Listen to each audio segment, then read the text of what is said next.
US President Donald Trump, he used to mock wearing face masks, but new infections, or at least detected infections, are soaring in America. Although deaths, curiously, are not that you'd know it from the hostile media coverage. They are half what they used to be, although not falling. But Trump's poll numbers are so bad, his media coverage so hostile, that he's changed his tune now on masks. I have no problem with the masks. I view it this way. Anything that potentially can help, and that certainly can potentially help, is a good thing. I have no problem. I carry it. I wear it. Joining me, Liz Storer, national spokesperson for Advance Australia, Conservative political lobby group, and Daniel Wild, Director of Research at the Institute of Public Affairs. Liz, Trump now promoting face masks, saying that wearing them is even patriotic. Is that a good move at last? Look, I think this has a lot more to do with his election being 100 days away, roughly just over 100 days away, than masks suddenly being found to be effective. The Federal Health Department 2 weeks ago said they don't advise wearing masks all that much. Our Chief Medical Officer, now ex-Chief Medical Officer, never strayed from his original advice that they're not all that effective, and he didn't recommend wearing them either. Any number of medical journals, etc., and so on, even the WHO say that unless you've got coronavirus, wearing one is pretty much absolutely useless. So I think this is more about being seen to do something than anything else. Well, the World Health Organization says, look, it doesn't advise necessarily wearing them outside, but certainly inside. Well, if you can't social distance, then, encourage people to wear them only there. But, Daniel, in Victoria, as of tonight, there's a law forcing you to wear them even outside when you're on your own, say, at the beach or in the park, sitting in the sun. I mean, really, what is going on?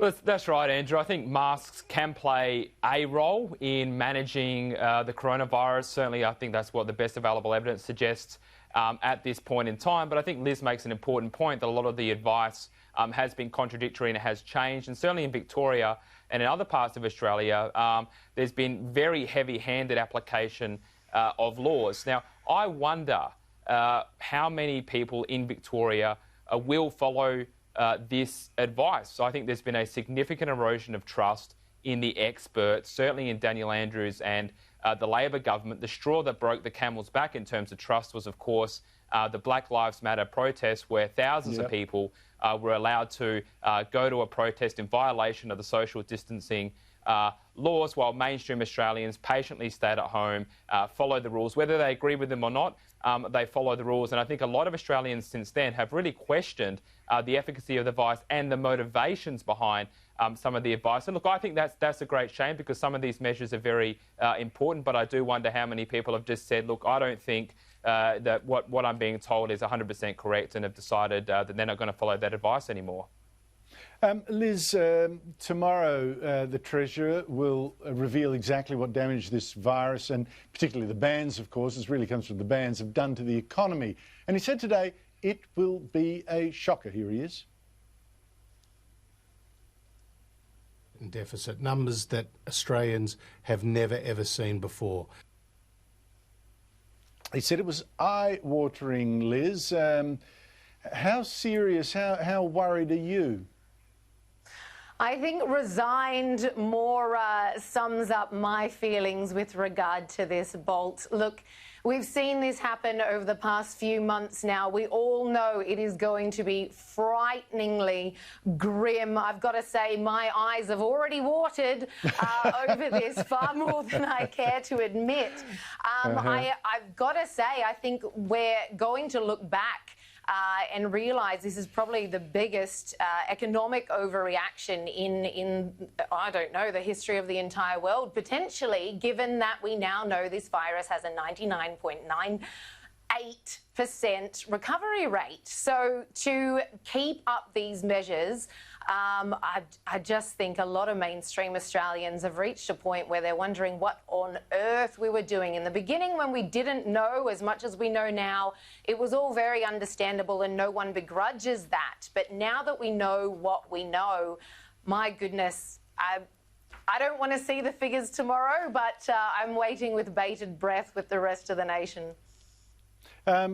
What do you think, Daniel? Is Liz right saying it's been a massive overreaction around the world?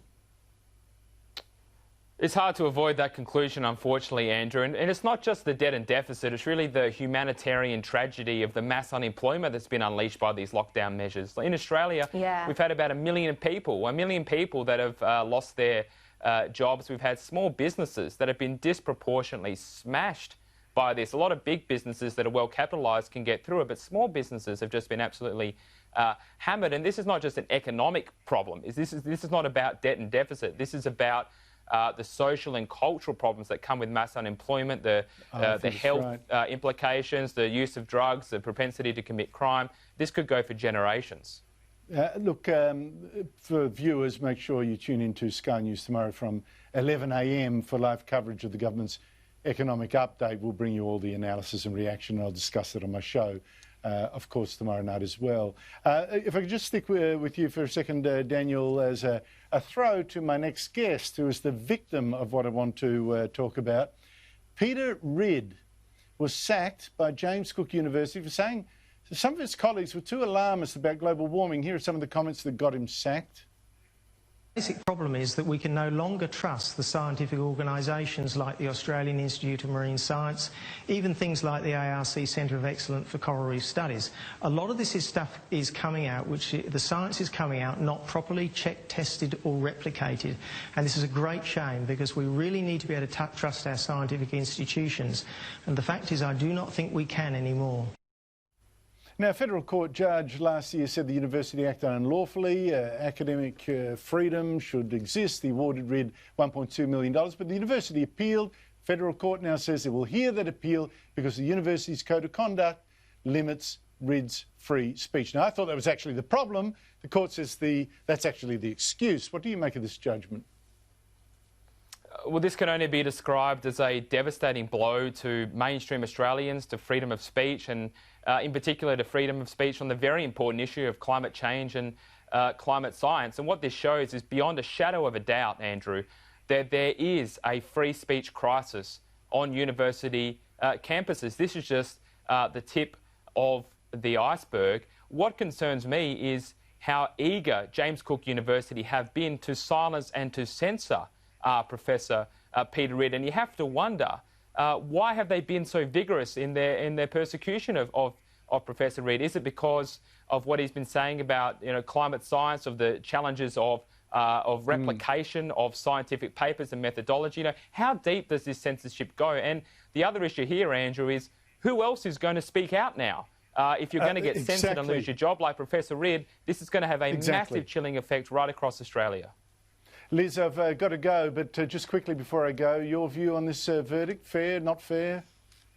Oh, completely unfair. I agree with everything Daniel said. This is cancel culture at its worst. And as he's already covered, the result is everybody else is muzzled. We recently saw a climate scientist, environmentalist come out, shake off the shackles and say, I've been scared of doing this for ages because I know I'll lose funding, I know I'll lose friends, I'll lose influence within the academic community, but I can't back these lies anymore with regard to the climate alarmism.